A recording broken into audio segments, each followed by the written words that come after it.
Sa video na ito ay pag-uusapan natin ang suliranin sa solid waste. Okay? So kung interesado kong malaman ang mga bagay na ito, samahan mo ako. 5 minutes lang.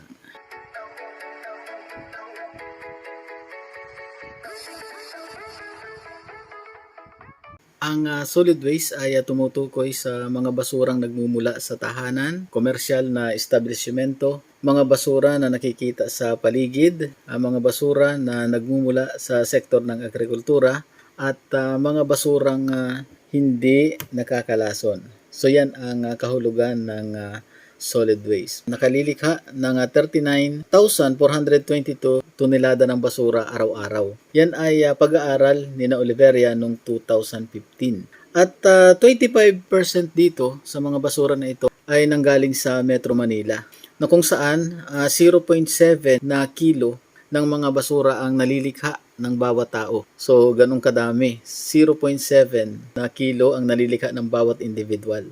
Okay, so 25% dito sa mga basura na ito ay nanggaling sa Metro Manila, tulad na nabanggit natin, at mas mataas ito ng 130% kaysa sa world average ng mga basura. So malaking bahagdan na itinatapon ng basura ng mga Pilipino ay mula sa mga tahanan. So yung dami ng basura na yon ay karamihan doon ay nanggaling sa bahay o sa mga tahanan, na halos umabot ito sa 56.7% ay mga basura na nanggaling sa tahanan, sa mga bahay-bahay. Samantalang pinakamalaki naman sa uri ng tinatapong basura ay tinatawag na biodegradable. So 52.31% dyan ay biodegradable, yung mga nabubulok. So mayroong iba't ibang dahilan kung bakit mayroong problema sa solid waste dito sa Pilipinas. Una ay ang kawalan ng disiplina ng mga Pilipino sa pagtatapon ng basura. At aware naman tayo dyan. So kung saan-saan, kahit sa ating school, ang mga bata ay walang kahabas-habas yan na magtapon ng basura kung saan-saan. Hindi lamang mga bata, kundi maging profesional, maging matatanda ay walang disiplina sa pagtatapon ng basura. So yung malaking problema. Kung titingnan natin, sino ang naapektuhan ng walang habas na pagtapon ng basura? Di ka tayo din. Tayo din ang nagtatapon ng basura at tayo din ang apektado nito kapag dumumi ang hangin. Tayo rin ang nagkakasakit kapag namatay ang mga isda at yung basurang itinapon natin ay napunta sa dagat, namatay ang isda, tayo rin ang walang makakain. Kapag bumara sa mga estero, sa mga kanal ang ating itinapong basura, tayo rin ang binabaha pag umulan. So magandang realization ito sa mga makakapanood nito na tayo mismo ang nagiging dahilan kung bakit tayo ay naghihirap, kung bakit tayo ay napapahamak dahil sa kawalan ng disiplina nating mga Pilipino. Ikalawa, bagamat ipinagbabawal, marami pa rin ang nagsusunog ng basura. So bawal magsunog ng basura. May batas dyan at papag-aralan natin yan sa next vlog. Alam naman natin ang dahilan kapag nagsusunog, dumudumi ang ating hangin. Yung hangin na yan naman yung ating, yan naman yung bumubuhay rin sa atin, di ba gaano? Sinisinghot-singhot natin yan ang paghinga natin, hangin man din naman yan. Pag madumi ang paligid, tayo rin ang napiperwisyo, tayo rin ang magkakasakit. Ikatlo, na suliranin ay ang dam site. Ay mapanganib yan para sa mga naninirahan doon. Yung mga dam site ay dahil sa lakas ng ulan ay gumuho, naguhuan yung mga bahay, at saka yung mga katas ng basura na gagaling sa dam site, partikular sa Payatas, at saka sa Rodriguez dam site, ito ay nagtataglay ng mga lason, arsenic, yung lead, na mapanganib yun sa kalusugan ng tao. Mapanganib din ang dam site para sa mga namumulot ng basura.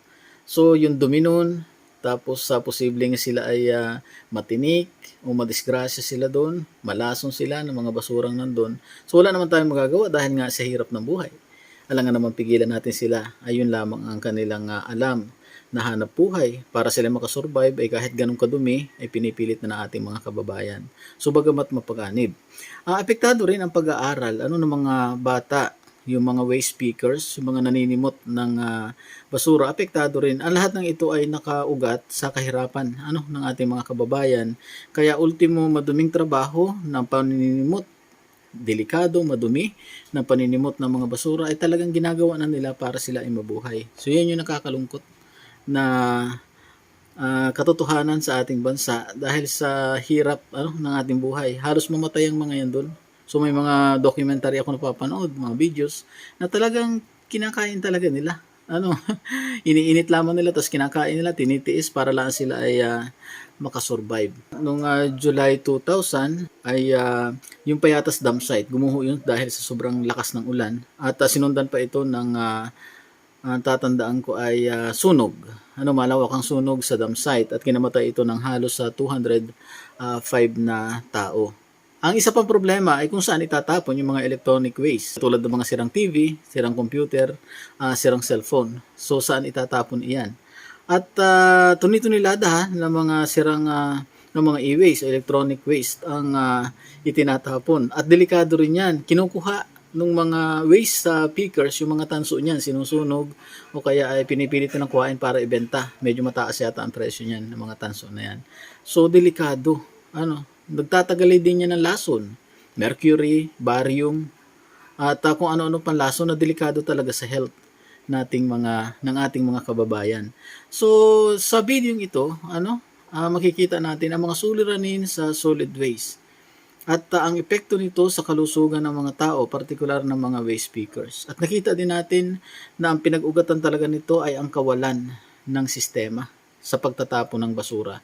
Sa next video, didiscuss naman natin ang waste management. Huwag ninyong kakalimutan na ang ginawa natin, ang ating personal na issue, ang kawalan natin disiplina sa ating sarili sa pagtatapon ng basura ay nakakaapekto ito sa kabuuan kapag marami nang gumawa ng mga bagay na ito. Kapag marami nang walang disiplina sa pagtatapon ng basura, tayong lahat ay naaapektuhan ito. Tayo ang nagtatapon, tayo rin naman ang naaapektuhan ng ating mga kung ano-anong mga pinaggagawa. Walang sistema. Dahil sa kahirapan ng ating kababayan ay talaga sinusuong yan, yung mga basurahan na yan, mga dam site na yan para sila ay mabuhay. Kahit mapanganib, kahit sila magkasakit, kahit sila mamatay, susuungin yan para makasurvive. Okay, so maraming salamat sa mga estudyante, lalo tigit na nakapanood dito. Sagutin nyo ang tanong na ito. Ano ang definition ng solid waste? Comment down below at tayo ay magpaparapol ng load. Thank you so much sa nagsuporta na. Patuloy na sumusuporta, susuporta pa. Maraming salamat sa inyo lahat. At kung interesado kayo sa mga videos na ito, paki-like and share na ang video na ito, paki-subscribe at pindutin ang notification bell button para updated kayo sa mga videos na katulad nito. Thank you so much po. Ingat kayo lagi and God bless you all. Thank you so much.